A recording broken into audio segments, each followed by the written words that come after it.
నమస్తే అండి. మరి ఈరోజు వైఎస్ఆర్సీపీ పార్టీకి సంబంధించిన కొంతమంది సోషల్ మీడియా యాక్టివిస్టులని కావాలనే కుట్రపూరితంగా కూటమి ప్రభుత్వం అరెస్ట్ చేస్తుందని చెప్పి పేరు నాని కానీ అంబటి రాంబాబు కానీ తీవ్రమైన ఆరోపణలు చేస్తున్నారు మీడియా ముందు. మీరు కూడా చూసే ఉంటారు కదా, అసలు ఏ విధంగా రియాక్ట్ అవుతారు?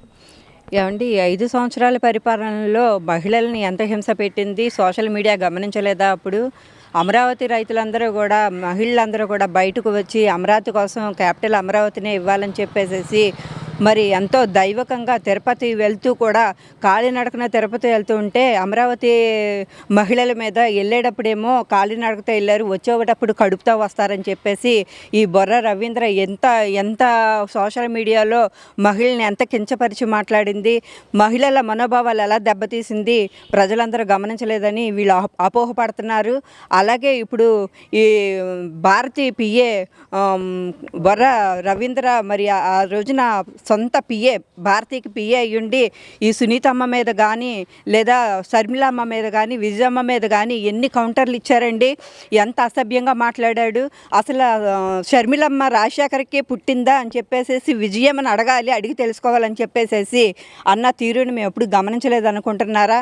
ఈ రోజున మరి ఆంధ్ర రాష్ట్రం అంతా కూడా ఒకవైపు చూస్తున్న ఈ తరుణంలో సోషల్ మీడియాని మహిళల్ని ఎంత కించపరిచి మాట్లాడింది. మరి అలాగే అమరావతి కోసం ఎంతమంది మహిళలు అయితే బయటకు వచ్చి మాట్లాడారో, ఎంతమంది మహిళలు అయితే ధర్నాలు చేశారో వాళ్ళందరినీ కూడా మనోభావాలు దెబ్బతిని ఎంత కించపరిచి మాట్లాడింది. అలాగే టీడీపీ కార్యకర్తలు మైక్ పట్టుకొని ఎవరు వాయిస్ ఇచ్చినా సరే వాళ్ళని బయటికి రానికుండా చేసి మానసికంగా క్షోభ పెట్టి బయటికి ఎక్కడ రానికుండా చేద్దామనే దురుద్దేశంతో ప్రతి ఒక్క టీడీపీ మహిళ మీద కూడా ఎన్ని అగత్యాలు, ఎన్ని పోస్టులు, ఎంత నికృష్టమైన పోస్టులు పెట్టారనేది ప్రతి ఒక్కరు గమనిస్తామనే ఉన్నారు. ఈ రోజున గుర్తొచ్చిందా పేరు నానికి, ఈ రోజున గుర్తొచ్చిందా అంబటి రాంబాబుకి సోషల్ మీడియా తప్పు చేస్తుందని చెప్పేసి?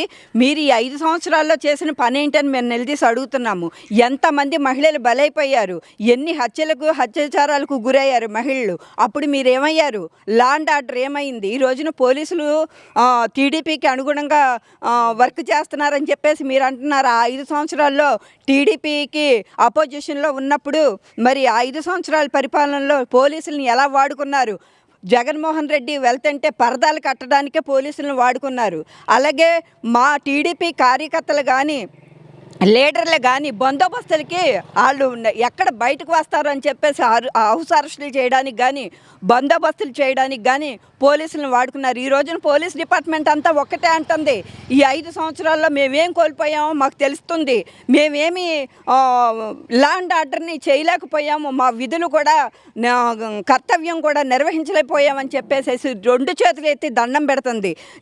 జగన్మోహన్ రెడ్డి పరిపాలనలో పోలీస్ డిపార్ట్మెంట్ ఎంత నాశనం అయిపోయింది, లా అండ్ ఆర్డర్లు ఎలా దెబ్బతిన్నాయి అనేది కూడా ప్రతి ఒక్కళ్ళు కూడా గమనిస్తూనే ఉన్నారు. చంద్రబాబు నాయుడు గారిని 73 సంవత్సరాల వయసులో రిమాండింగ్లోకి తీసుకొని లా అండ్ ఆర్డర్ని నీ చేతిలోకి తీసుకొని ఎటువంటి బూటకమైన కేసులు ఆయన మీద బనాయించి లేనిపోయిన కేసులన్నీ ఆయన మీద పెట్టి 73 సంవత్సరాల వయసులో ఉన్న ఆయన్ని ఎంత నీచమంగా నువ్వు రిమాండింగ్లో తీసుకొని ఎన్ని బాధలు పెట్టావు అనేది నీకు అర్థం కావట్లేదా? అలాగే మద్యం తాగి ఎంతమంది చనిపోయారు, జంగారెడ్డిగూడెంలో ఎంతోమంది చనిపోయారు. ఆ కేసులు వచ్చినప్పుడు ఒక్కళ్ళకైనా నువ్వు బయటకు వచ్చి సమాధానం చెప్పగల పరిస్థితుల్లో నువ్వు ఉన్నావని మేము నిలదీసి అడుగుతున్నాము. ఎంతమంది మహిళలకి హత్యలకు గురైతే నువ్వు ఏ రోజునైనా సోషల్ మీడియాని అదుపులోకి తీసుకున్నావా? ఏ రోజునైనా కమాండింగ్ చూసావా? ఎవరినైనా నిర్దాక్షిణ్యంగా రేపులు చేసిన వాళ్ళకి ఒక్కళ్ళకైనా నువ్వు శిక్ష వేసావా అని మేము నిలదీసి అడుగుతున్నాము. ఈ రోజున టీడీపీ గవర్నమెంట్, ఎన్డీఏ గవర్నమెంటు, కూటమితో వచ్చిన గవర్నమెంటు ఎంతో చక్కగా పరిపాలన చేస్తుంది. ఎటువంటి ఇబ్బందులు లేకుండా ప్రజలందరినీ కూడా సురక్షితమైన పరిపాలన ఇస్తుందని చెప్పేసి ఈ రోజున వైసీపీ మట్టుబడి అయిపోయింది, కాళ్ళ రాశారు అనే దురుద్దేశంతో నువ్వు ఈ రోజున సోషల్ మీడియా ఒక్కటే ఉంది.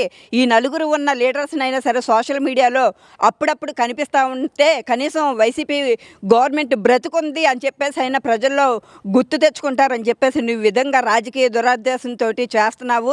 ఈ శవ రాజకీయాలు చేసే దురుద్దేశాన్ని మానుకో.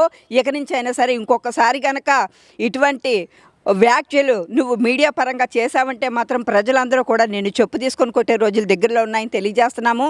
అలాగే ఈ సోషల్ మీడియాలో మా హోమ్ మినిస్టర్ అనితమ్మని క్యారెక్టరైజేషన్ చేసి ఎన్ని మాటలందు కూడా మేము గమనిస్తూనే ఉన్నాము. ఈ రోజున అనితమ్మని ఎన్ని మాటలు అన్నది కూడా మాకు తెలుసు.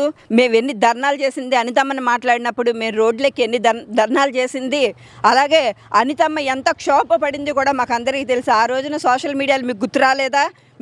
ఆ రోజున మీకు ఆ అబలాలకు అన్యాయం జరుగుతుందన్న విషయం మీకు గుర్తు రాలేదా? ఈ రోజున రోడ్లెక్కి వాగుతున్నారు.